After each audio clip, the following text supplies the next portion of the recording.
আমাদের অনন্য স্টোরি সকল প্রকার পার্ট গল্প দেখতে আমাদের চ্যানেলটি সাবস্ক্রাইব করে পাশে থাকা বেল আইকনটিতে ক্লিক করে অল নোটিফিকেশন অন করে দিন। চোরের মতো উকিঝুঁকি না মেরে ভেতরে আয়। ইভা আর ইভান দুজনের দিকে তাকায়। ধরা পড়ে যাওয়ায় বেশ আস্তে আস্তেই রুমে প্রবেশ করে। কি হয়েছে? চোরের মতো উকি দিচ্ছিলি কেন? ইভা আর ইভান ঘাবড়ায়, দুজনের মুখের দিকে তাকায়। আস্তে করে বলে উঠল, তোমাকে কি আর ভাইয়ে বলা যাবে না? আড্ডির ভুরু কুচকে বলে ওঠে। কেন? ইভা আর ইভান হাত কসলায়। দুজনের দিকে তাকিয়ে বলে ওঠে, নিপুফু বলেছে আমাদের দুলা ভাই, তোমাকে দুলা ভাই ডাকতে। আড্র তাজ্জব হয়, নিপুণ এগুলো শিখিয়েছে। তোদের নিপুণ এই কথা বলতে বলেছে? ইভা আর ইভান মাথা নাড়ে। নিপুফু বলেছে দরজার আড়াল থেকে বলে দৌড় দিতে, তাহলে আমাদের অনেকগুলো চকলেট দিবে। তোরা আমাকে ভয় পাস না? আমি যদি এখন তোদের পানিশমেন্ট দেই? ইভা আর ইভান ভীত হয়ে আছে। লাস্টে ইভান বলে উঠল, আমরা বলেছিলাম তুমি আমাদের পরে পানিশমেন্ট দিবে, কিন্তু নিপুফু বলল। কি বলল? বলল আজকে নাকি তোমার মুড অনেক ভালো, কাউকে কিছু করবে না। ইভা আর ইভানের কথায় আড্র কিঞ্চিত হাসল। সে কিনা এই বাচ্চাদেরও ছাড়ল না। সে ইভা আর ইভানকে অতি আদরের সাথে বলে উঠল, নিপুণ তোদের চকলেট দিবে না। ওর কাছে কি টাকা আছে? নেই। আমার কাজ করে দিলে আমি তোদের অনেক বেশি চকলেট দিব, একদম এক বক্স করে। করবি? ইভা আর ইভান মাথা নাড়ে। আড্রের সাথে বন্ধুত্ব মানে তাদের লাভ। চকলেট পাক আর না পাক, অন্তত সারাদিনের বকাবকির থেকে তো বাঁচবে। তারা উচ্ছ্বসিত কণ্ঠে বলে উঠল, করবো ভাইয়া, তুমি যে কাজ দিবে সব করে দেব, চকলেট না দিলেও হবে। আমি বাকিতে কোনো কাজ করাই না, খাবার পর চকলেট পেয়ে যাবি। এখন যা, সাথে আভ্রকেও নিয়ে যা, মিলেমিশে খেলবি, মারামারি করবি না। আর হ্যাঁ, এটা কিন্তু আমাদের সিক্রেট, মনে থাকবে? ইভা আর ইভান মাথা নাড়ায়। সাথে আব্রকে নিয়ে নিজেদের রুমের দিকে রওনা হয়। এখন তারা ধুমসে খেলবে। তারা যেতেই আদ্র গুটি গুটি পায়ে ড্রেসিং টেবিলের সামনে যায়। আয়নায় নিজের প্রতিবিম্ব দেখে মুখে কিঞ্চিত হাসি ফুটে ওঠে। সে বিড়বিড় করে বলে উঠল, ঠিক ধরেছিস তুই। আজকে আমার মুড অনেক ভালো আছে, প্রচন্ড রকমের ভালো। তবে মুড আরেকটু ভালো করতে হবে, তার জন্য যে তোকে চাই। শিকদার বাড়ির সবাই আজ ড্রয়িং রুমের মেঝেতে বসেছে ডিনার করার জন্য। তাদের ডাইনিং টেবিলটা মূলত 8 জনের। আর যেহেতু বাড়িতে নতুন অতিথি আছে তাই এই পদ্ধতি। তাছাড়া সবাই মিলে বসে খাবার খাওয়ার মজাই আলাদা। জুবাইর শিকদার, জুনায়েদ শিকদার, জয়নাল শিকদার আর ইমতিয়াজ একসাথে বসেছে। ইমতিয়াজের পাশে বসেছে আদ্র আর সোহেব। জুবাইর শিকদারের পাশে নিপুণ, ইভা, ইভান আর আভ্র নিজ হাতে খেতে চায় না, তাই রুবা তাকে খাইয়ে দিচ্ছে। রোবার পাশে শিকদার বাড়ির 3 বউ বসেছে। এটা ওটা আগিয়ে দিচ্ছে পুরুষদের। 3টে মাদুর বিছিয়েছেন তারা, সেখানেই সবাই বসেছে। মাঝখানে একটা বড় কাগজ বিছিয়ে খাবার দাবারগুলো রেখেছে। তারা আজ বিশাল আয়োজন করেছে। ভাত, পোলাও, রোস্ট, কালাভুনা, চিংড়ি মাছ, ইলিশ মাছ, সবজি, ডাল, কাঁচামরিচের ভর্তা, সালাদ, পায়েস। ব্যাস, আর কি চাই, আর কি লাগে? সবাই যে যার মতো খাচ্ছে। জুবাইর শিকদার প্লেটের ভাত মাখাতে মাখাতে বলেন, আম্মা আগে আমাদের এভাবে একসাথে বসে খাবার খাওয়াতো, সবসময় মেঝেতে একটা বলে করে খাবার নিত, তারপর মেঝেতে বসে খাওয়াতো। আম্মা চলে যাওয়ার পর আমরা এই প্রথম আবার মেঝেতে বসে 3 ভাই একসাথে খাবার খাচ্ছি, শুধু আম্মা আব্বাই নেই। জুবাইর শিকদারের কথাই জুনায়েদ শিকদার বলে ওঠে, আল্লাহ আব্বা আম্মাকে বেহেশত নসিব করুক। আমিন। সবাই নিজের মতো নিয়ে নিয়ে খাচ্ছে। তাও অনিমা শিকদার আর রাখি শিকদার নিজের স্থান পরিবর্তন করেন, উঠে সবাইকে ভাত তরকারি পরিবেশন করেন। আঁকে শিকদার আদ্র আর সোহেবকে খাবার দিয়ে দিচ্ছে। অনিমা শিকদার নিপুণের প্লেটে তিনি একটার বদলে 2টো চিংড়ি মাছ দিতেই পাশ থেকে ইভা বলে ওঠে, ভাবিকে 2টো দিলে কেন তুমি, আমাদের কেন একটা? ইভার কথা শুনে বিষম খায় জুবাইর শিকদার। নিপুণ এদিক ওদিক তাকায়, ছটফট করতে থাকে। নিপুণের এমন অবস্থা দেখে অনিমা শিকদার বলল, কারণ তোমাদের ভাবি এই বাড়ির মেয়েও বউও, তাই 2টো। অনিমা শিকদার অপর দিকে চলে যায়। নিপুণ এবার আর খাবার খেতে পারে না, চারদিকে তাকায়। আড্ডার দিকেও তার নজর যায়। কি সুন্দর খাচ্ছে সে, কোনো দিকে ভ্রুক্ষেপ নেই। হঠাৎ আড্ডের খাওয়া থামে। তার তীক্ষ্ণ নেকড়ের মতো চোখ দায় মেলে নিপুণের দিকে তাকায়। পরপরই দৃষ্টি সরিয়ে নেয় সে, কিন্তু তাতে নিপুণের খাওয়া বন্ধ হয়ে যায়। কিছু দেখেছে সে চোখে, কিন্তু কি? নিপুণ কিছু বলবে তার আগে আড্ডু উঠে দাঁড়ায়। তবে উঠে দাঁড়ানো দেখে অনিমা শিকদার বলে উঠল, কোথায় যাচ্ছিস? খাওয়া শেষ, ঘরে যাচ্ছি। কি খেলি তুই? সবই তো রয়ে গেছে প্লেটে, কিছুই তো নিলি না। আড্ডু প্রত্যুত্তরে কিছু বলে না, নিপুণের দিকে তাকিয়ে বলে, আমার ভাগের গুড়াও খেয়ে নিস। আড্ডু বেসিংয়ের দিকে যায়। নিপুণ তাকিয়ে থাকে সেদিকে। সোহেব বলে ওঠে, কি হলো, খা। বেড়লার মতো চারিদিকে চুকচুক করছিস কেন? সোহেবের কথাই নিপুণ ভেঙচি কাটে থাকে, তাকিয়ে থাকে আড্ডের যাওয়ার পানে। খাওয়া দাওয়ার পার চুকিয়ে নিপুণ তার ঘরে এসেছে। ইভান আজকে তাকে বেশ জ্বালিয়েছে। সারাক্ষণ ভাবি এটা, ভাবি ওটা, ভাবি এটা দাও, ভাবি ওটা দাও। নিপুণ ধপ করে বিছানায় বসলো। অসভ্য হয়েছে, চরম পোল্টিবাজ এ দুটো। নিশ্চয় আদ্র ভাইয়ের থেকে ঘুষ নিয়েছে। নিপুণ বিড়বিড় করে বলে উঠল, লোভীর বংশধর কোথাকার, তোদের আমি একা পেলে দেখিস কি করি। আমার সাথে পোল্টিবাজির মজা দুটোকে বুঝিয়ে দিব। নিজ মনে কথা কাটাকাটি করে নিপুণ সময় দেখে। ঘড়িতে এখন 11টা বেজে 7 মিনিট। নিচে এখন বোধহয় সবার কাজ শেষ। সে ওয়াশরুমের দিকে পা বাড়ায় ফ্রেশ হতে। তখনই দরজায় কেউ কড়া নাড়ে। নিপুণ থামে। এখন এই সময় কি আসতে পারে? আদ্র ভাই? নিপুণের মনের ভিতর টিপ টিপ করছে। গনগনিয়ে বলে ওঠে, কে?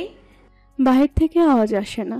তাহলে কি সত্যি সত্যি আদ্র ভাই আসছে নিজের ঘরে নিয়ে যাওয়ার জন্য? আমি কখনোই আদ্র ভাইয়ের ঘরে যাব না। নিপুণ কথাগুলো ভাবার সময় আবার দরজায় শব্দ হয়।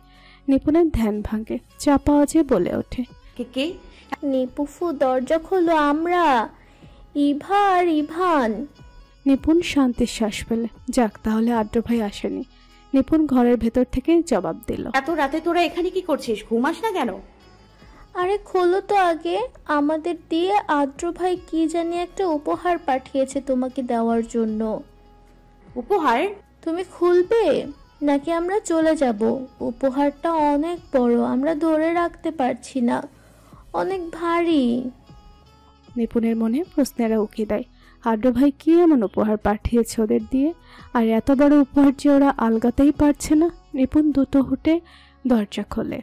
দরজাটা খুলতেই নিপুণ অবাকের শেষ প্রান্তে। আপনি? দরজার বাইরে ইভা আর ইভান আড্ডের হাত ধরে দাঁড়িয়ে আছে। নিপুণ দরজা খুলতে ইভা আর ইভান আড্ডের হাত ছাড়ে। আড্ডের ইশারা পাওয়া মাত্রই দৌড়ে চলে যায় তারা।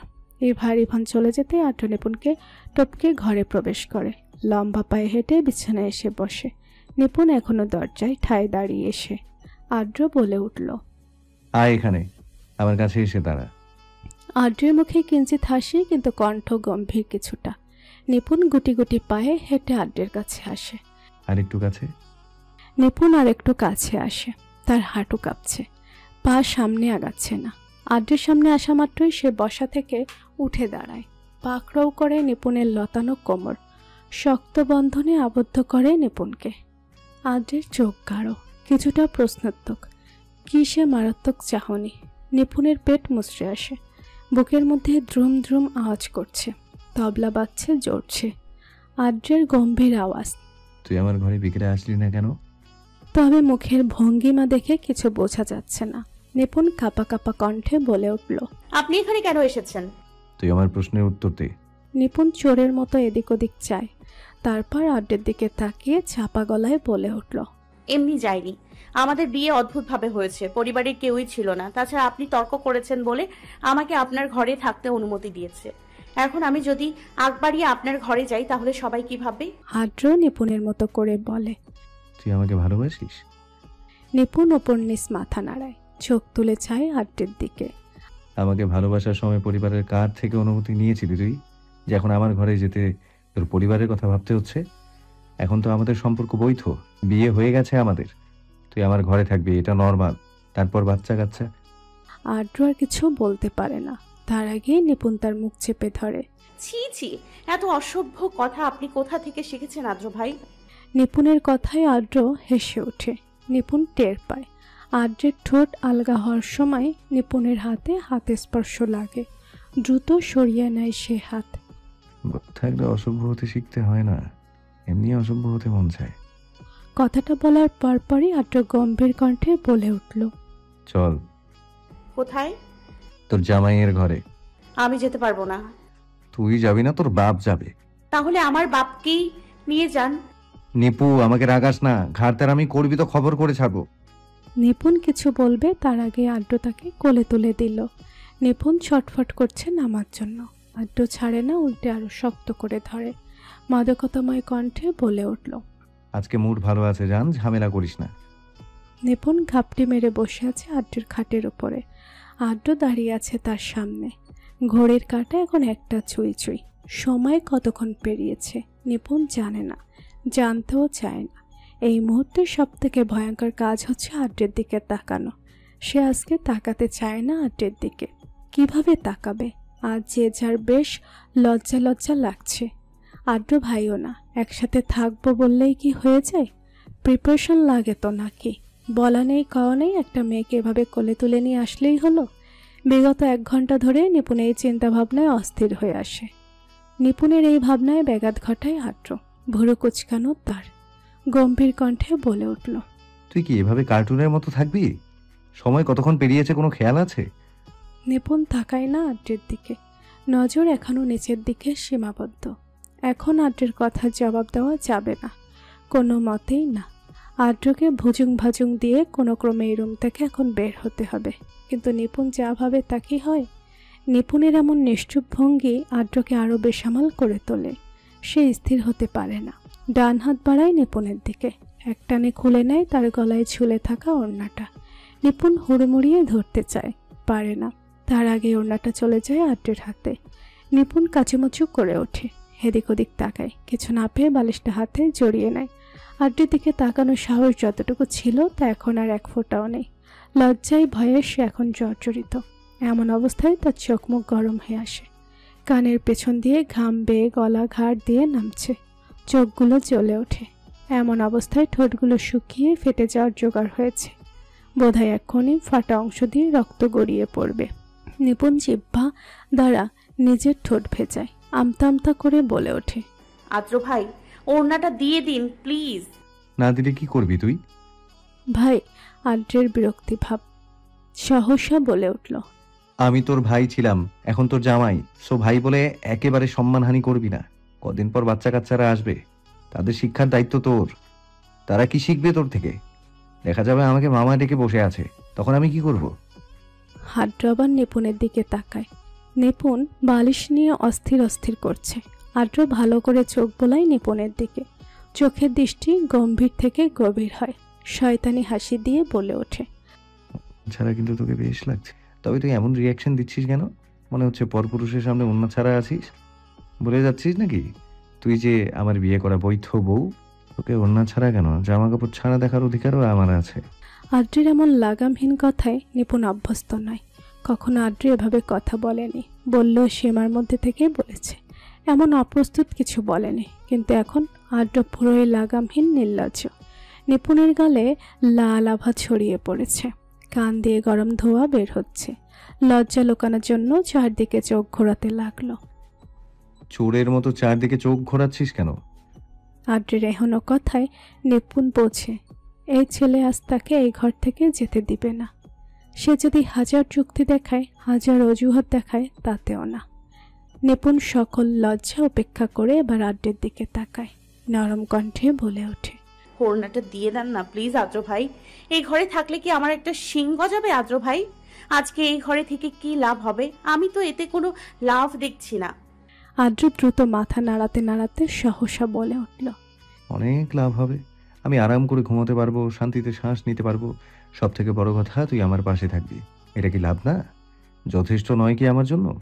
তাছাড়া বাড়ির সবাই অনুমতি দিয়েছে, তোর এত আপত্তি কেন?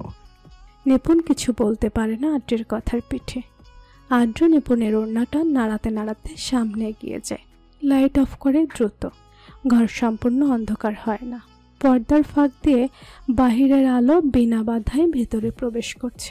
দুজনের অবয়ব দেখে যাচ্ছে, তবে আবছা। আদ্র দেখে নিপুণকে তাড়া দিয়ে বলে ওঠে, আমার কিন্তু আজ মুড বেশ ভালোই ছিল। তুই সব ঘেটে ঘ করে দিয়েছিস। কি করা যায় বলতো?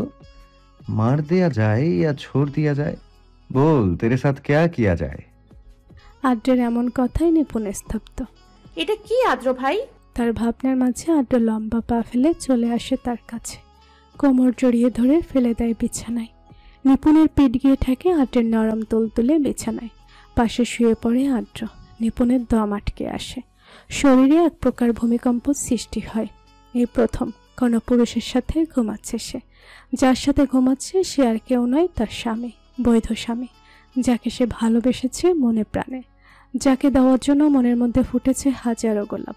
মনের বাগানে সুগন্ধ ছড়িয়েছে তাপসির আতরের মতো, গোলাপের কাঁটার ন্যায় বিঁধে গিয়েছিল। কোথায়? হাতে, হুম, মনে, অন্তরে। তাহলে এত বাধা কিসের? এটা তো আদ্র ভাইয়ের অধিকার। নিপুণ নিজেকে ধাতস্থ করে, নর্মাল হওয়ার চেষ্টা করে, সোজা হয়ে বালিশে শোয়। আদ্র নড়ে চড়ে ওঠে, নিপুণের দিকে তাকায়। নিপু, চারদিকে নিস্তব্ধতা ছেয়ে যায়। দুজন মানবের নিঃশ্বাসে, আওয়াজের তরঙ্গে চারদিকে ভাসমান। আদ্র ভাঙ্গে নিস্তব্ধতা। আমার চুলগুলো একটু টেনে দিবি? নিপুণ চমকে তাকায় আদ্রের দিকে। আদ্র হুট করে নিপুণের একটা হাত বিছিয়ে দেয়। আলগে শুয়ে পড়ে সে হাতের উপর। নিপুণের গলায় আদ্রের চুলের সুরসুরি লাগে, নিঃশ্বাসের ঘনত্ব বাড়ে। ঠিক সেই মুহূর্তে আদ্র তাকে জড়িয়ে ধরে গলায় মুখ গুজে দেয়। আদ্রের উষ্ণ শ্বাস আশ্রে পড়ছে নিপুণের গলায়। নিপুণের সমস্ত শরীর অসাড় হয়ে আসে, নিঃশ্বাস নিতে ভুলে যায় সে। আদ্র তাকে আরেকটু শক্ত করে জড়িয়ে ধরে, মাদকতাময় কণ্ঠে বলে উঠল, আমি এখন ঘুমাবো, তুই চুলগুলো টেনে দিবি। আমি কিন্তু আর কোনো ডিস্টার্ব চাই না। নিপুণ কাঁপা কাঁপা কণ্ঠে বলে ওঠে, আমি আপনার চুল কিভাবে টেনে দিব? আপনি তো আমাকে এভাবে জড়িয়ে ধরে আছেন। নিপুণের কথায় আদ্র হাত আলগা করে।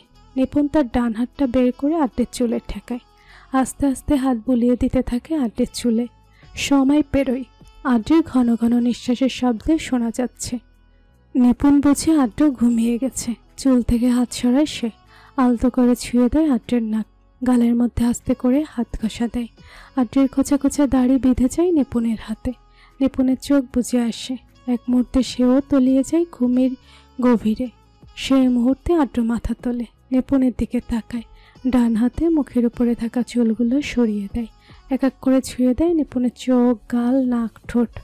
আদ্র কাতর কণ্ঠে বলে ওঠে, নিভৃত রজনী গভীরতম, তোমার ছোঁয়া অপ্রাপ্তি তবুও, হৃদয়ের তপ্ত অনরে স্বপ্নভাগের হৃদয়ে প্রতিক্ষণে। সময় পেরিয়েছে অনেক দিন। নিপুণের ব্যবহারিক পরীক্ষা শেষ হয়েছে। আজ এক পক্ষ। এখন সবকিছুতেই শান্তি। শিকদার বাড়িতে বেশ তোড়জোড় চলছে সোয়েবের বিয়ের জন্য। আর এক সপ্তাহ বাদে সোয়েবও বউ তুলে নিয়ে আসবে। এতেই তার জল্পনা কল্পনা শেষ নেই। খুশির ঠেলায় একেবারে সবার শপিংয়ের দায়িত্ব সে নিজের কাঁধে নিয়ে নিয়েছে। এতে সবাই যা মজা উড়িয়েছিল তার, জেসমিন শিকদার তো বলেই বসল, বাবা সোহেব, কি হয়েছে বলো তো? বউ আনার খুশিতে আমাদের শপিং ফ্রি। তুমি তো দেখছি হেব্বি বউ পাগল হবে, তা এরকম অফার আর কবে পাবো আমরা? সোহেব লজ্জা পেল, তবে প্রকাশ করল না। এখনো তো বিয়ে হয়নি। বিয়ের আগেই বউ পাগলা বলছে, না জানি বিয়ের পর কি বলে।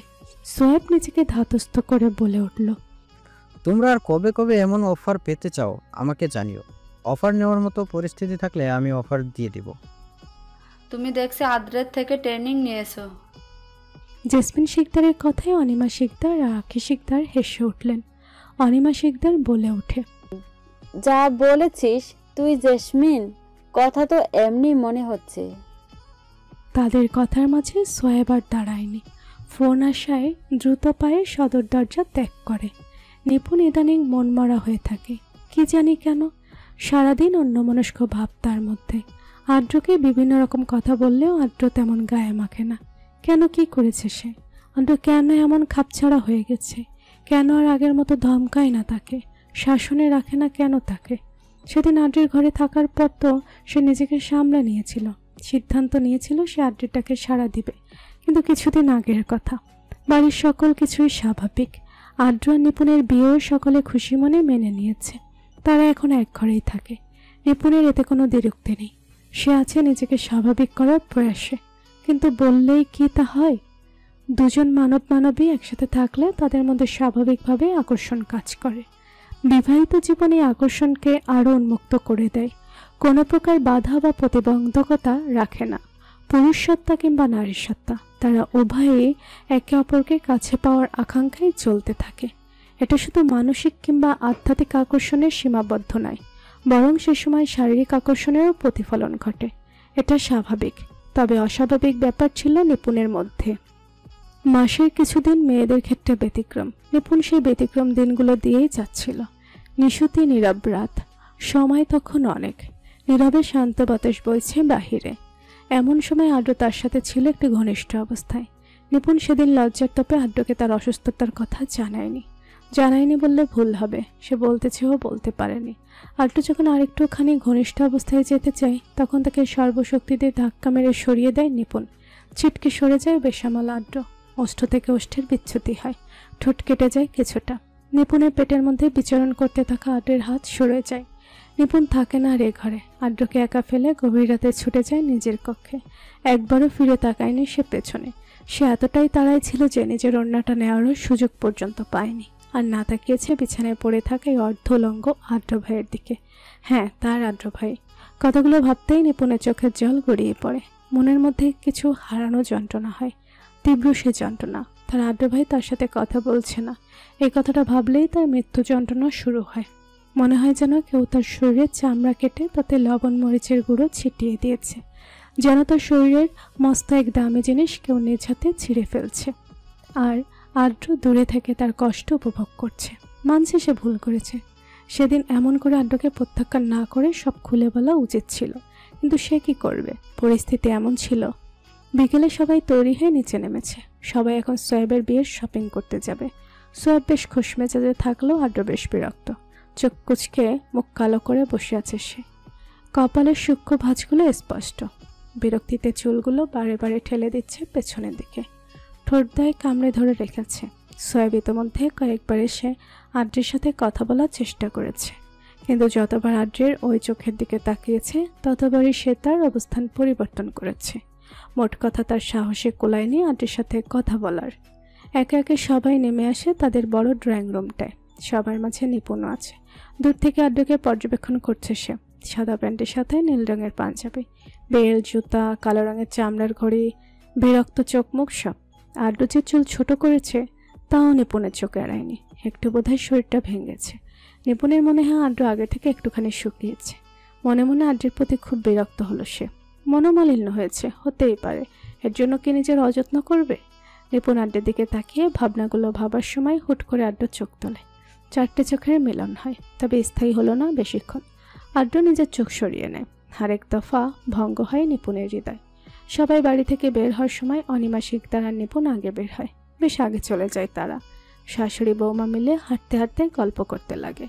কথার মাঝে অনিমা শিকদার বলে ওঠে, তোকে মেয়ের মতো করেই বলছি, আদ্রর সাথে কি ঝগড়া হয়েছে, বনমালিন্য চলছে কোনো কারণে। অনিমা শিকদারের হঠাৎ এমন কথায় নিপুণ কিছুটা অপ্রস্তুত হয়ে পড়ে।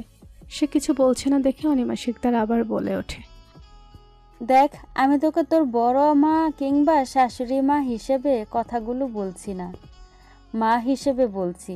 তোরা দুজনেই আমার সন্তান। দিনের পর দিন আমি কি কিছু দেখছি কিনা আমাদের তোদের দূরত্ব, একসাথে না থাকা, ঝগড়া না খাওয়া।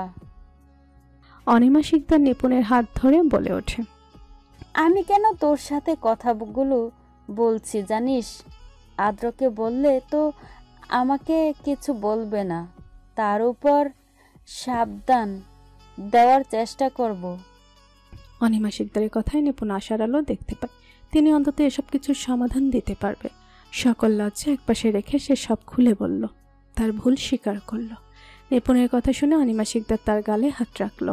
আদরি কণ্ঠে নিপুণকে বোঝানোর জন্য বলে উঠল।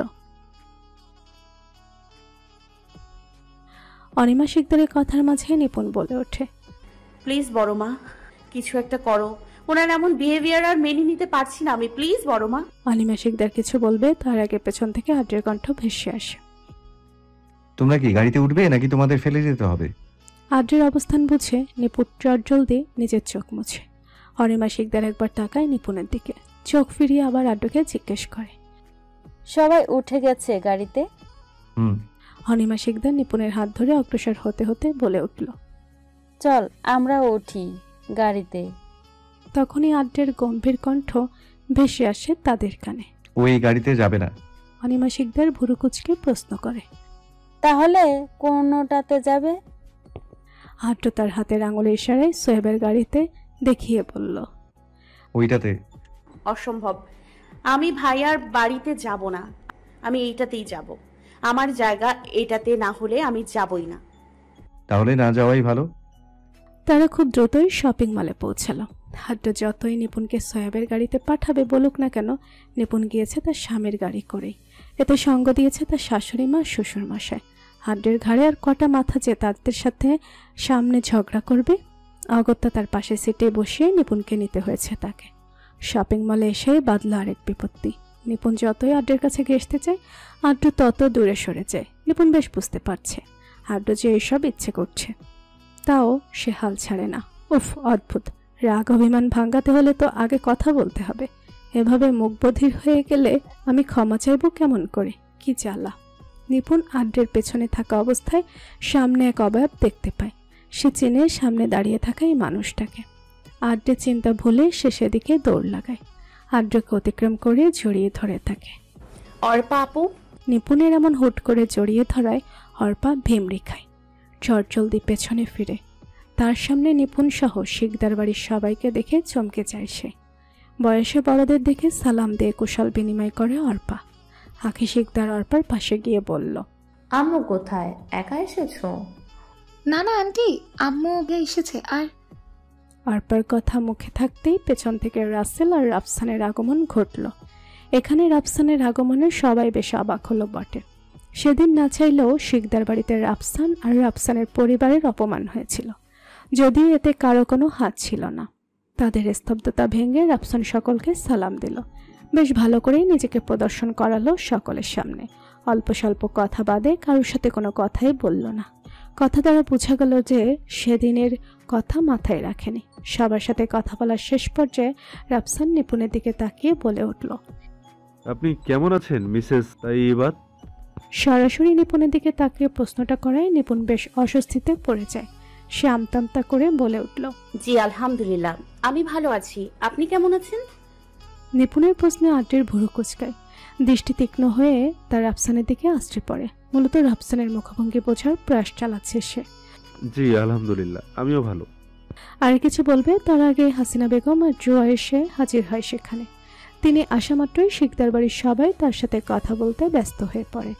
নিপুণ 30 ডিগ্রি কোণে হেঁটে তাদের দিকে চলে যায়। সে জোয়া আর অল্পার সাথে কথা বলায় ব্যস্ত। সোয়েব হাসিনা বেগমকে ভালো মন্দ জিজ্ঞেস করে আড্ডের কাছে আসলো। কিছু ভাবছো মনে হচ্ছে? আড্ডু সোয়েবের দিকে মাথা ঘোরায়, তারপর বলে ওঠে, আমাকে তো আলাদা করে ভালো মন্দ জিজ্ঞেস করলো না। শালা তোর বোন তো ঠিকই জিজ্ঞেস করেছে। জ্বলছে? তোর শালা জ্বলবে কেন? তোর বোন কি কয়লা যে জ্বালাবে? বলা তো যায় না, তবে এটা বুঝতে পেরেছি জামাইবাবু আমার বোনের সাথে বেশ রাগ। রাগ না রে শালা বাবু, অভিমান, অভিযোগ। মিটিয়ে নিন জামাইবাবু, সময় খুবই স্বল্প। বলা হয় দুঃখের সময় নাকি দীর্ঘ হয় আর সুখের সময় স্বল্প, তাই মিটিয়ে নেওয়াই ভালো। আড্ডু সম্পূর্ণ তাকায় সোহেবের দিকে, চোখে চোখ রাখে। বড় হয়ে গেছিস, তোর কথাগুলো সঠিক, তবে তোর বোনকে যে আরেকটু কষ্ট পেতে হবে। আড্ডু কিছুক্ষণ থেমে আবার বলে ওঠে, আরেকটা প্রবাদ আছে জানিস তো, কষ্টের পরেই আছে স্বস্তি। এটা আমার কথা নয়, কোরআনের কথা। সোয়েব আর কিছু বলতে পারে না আড্ডুর কথার পিঠে, জানতেও চাইতে পারে না কি হয়েছে।